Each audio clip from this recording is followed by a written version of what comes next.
grow up in Wisconsin in the middle of nowhere, and my town was 7,000 people. Like, there were no dreams, there were no, future realities. I think that's a lot of people's dreams, to kind of have their own shop, but skate shops are all fucking hurting right now. There's so much competition and there's so many places to buy a skateboard online. It's a grind. These are trying times for the industry, but skate shops have to exist, and we're not here solely to make money. We're here to, give back to skateboarding. I'm Paul Kobriger, and we're at Sixes and Sevens. I grew up in a little town called Shawano, Wisconsin, right outside of Green Bay. I started in 1988. First board was a Lance Mountain Future Primitive. I think I was 11, so we had a babysitter, and he started skating. And then at the same time, I had a cousin that was I always looked up to him. He was in a band. His name's Jamie. He was the one that introduced me to punk rock. He gave me my first 7 Seconds tape. That was kind of my intro. But I was just hooked. I mean, from 11 years old, that's all I wanted to do. I met a bunch of friends who I'm still best friends with to this day. And then we met some of the Green Bay guys, Brian Emmers and Troy Turner. Those guys were the best in Green Bay. After high school, we moved out to San Diego. We just packed up a truck, $800 in my pocket, a pillow, and a backpack. My friend Joe and I were moving out together, and we saw Brian at the Oshkosh skate park a week before we were leaving, and he was like, I want to go. He was only 16, so we're like, all right, let's figure it out, yeah. Joe had to sign papers to be Brian's legal guardian, and a week later we all drove out to San Diego. We moved in with Tyrone Olsen, and all the Madison guys had just come out too, Mayhew and Snyder. Yeah, and that's when Evil was starting, and then soon Osiris started, so that was kind of our introduction from being from some nowhere town in the Midwest.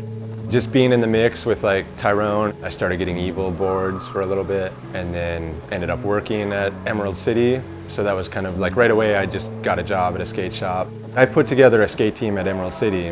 When I was 23, we were having a kid, and I went to Sun Diego because they had benefits and health insurance. I saw that there was opportunity there. I recognized that they have resources. I was an assistant manager at Sun Diego, but I had these ideas, and they kind of just let me do what I wanted to do, and that just kept building. And then was made the marketing director there. But yeah, we put a team together. Steve Shipler and Steve McNeil, Matt Kriegel, Steve Roach. And then we started finding some of the young kids like Tyler Surrey and Wes Kremer. Those guys were 13, 14 years old when they got on. Truman Hooker was on, Julian Davidson, Marius obviously. So yeah, those were the up and coming squad. We traveled, we did trips, we made videos, we did demos and events and stuff. We started doing a mail order team, so then it was Anthony Van Engelen and John Rattray, Dan Drehobel, Clint Peterson, Omar Salazar. So I kind of built up this team there, and that's kind of how I got started on the marketing side, just putting together these events and things that I had never really done before, but just figured out how to do it as I went. Got the attention, I guess, of CCS. They were looking for a new team marketing manager. I applied for that role and ended up getting that. I inherited a full team when I went to CCS. It was obviously, they had the most elite team in skateboarding. Rick Howard and Jerry Sue and Heath Kirchart and Brian Anderson and a million other guys. So they never had an AM team before, and they wanted some AMs on the team. So I don't know, I put on Torrey, I put on Silas, Shane O'Neill, Lizard King, Nyjah. So those were kind of my additions to a team that was already stacked with superstars. So Foot Locker bought them for $100 million in 2008, and then came the recession. It just kind of all went downhill from there. I was at CCS for a little more than 5 years, and the writing was kind of on the wall there. I mean, I left 3 months before they kind of killed it, because Fitz got me in at Transworld. I had known Mike Fitz and Blair Alley for a long time, and when they were hiring a marketing director, they're kind of the ones that brought me in. For 4 years, I was just the marketing director, doing all the events and campaigns with the brands. And the role shifted at the end to sales, so then I started taking on some of my own sales accounts. I started doing art in 2017, I guess. I worked at Transworld. I worked there for a couple of years. All those guys were creative. They were all graphic designers or writers or photographers, videographers. Like, I didn't really have that. I used to draw when I was a kid in high school and stuff, but after that I never drew anything for like 20 years. Like, it was just something I did in school. I guess I had a talent for it, but just never thought it could really turn into anything or whatever, so I never pursued it. But just being around those guys and seeing all the creative stuff that they were doing, I just started drawing. I did a ballpoint pen drawing of Wes Kremer. It was a Transworld cover. These guys have known me for 20 years and had no idea that I had that ability or whatever. Then I drew Lance Mountain, and then I drew Ray Barbie, and then I drew Gons, and it just kind of kept going from there. When Transworld came to an end, I just kind of floated around for a little bit. I was doing some freelance stuff. I was trying to do more of the art stuff, but it was always such a hustle and grind. I did darkroom for a couple years, and that was real good while it lasted. But then when that ended, I just kind of had the idea, like, I have all these, all this experience. Why don't I start something of my own that I can just kind of have complete say over, and nobody's going to take it away from me.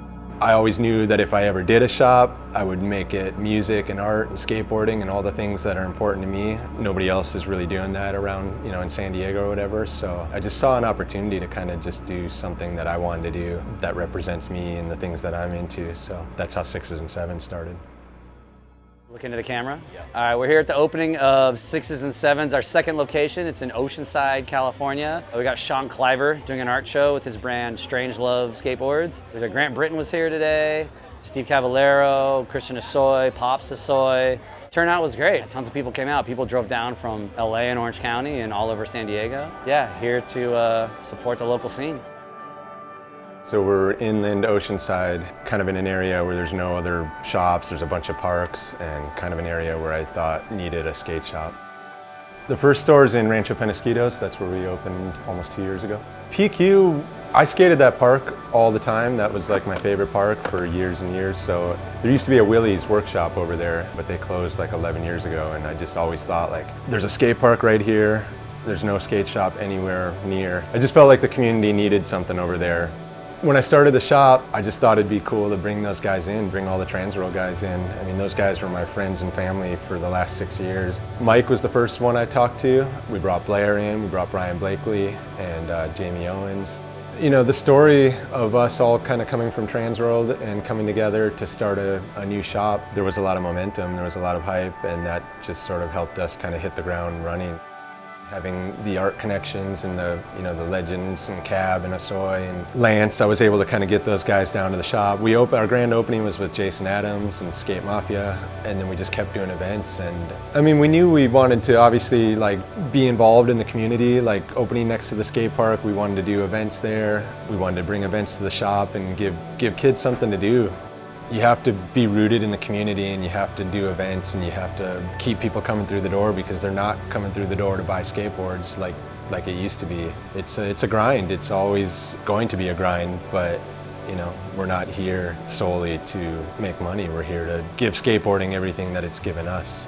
Those are some of the best times. I mean, to set up a kid's first skateboard and to expose him to photography and art and music, that's just been one of the most rewarding sort of parts of this whole thing. I started in the industry at a skate shop. I've worked in every other part of the industry, from media companies to e-commerce, but it all comes back to the skate shops. That's where it starts. I mean, without skate shops, the industry doesn't exist. And so October will be 2 years, and it's gone by really fast, but it's been really fun, and we just want to keep it going.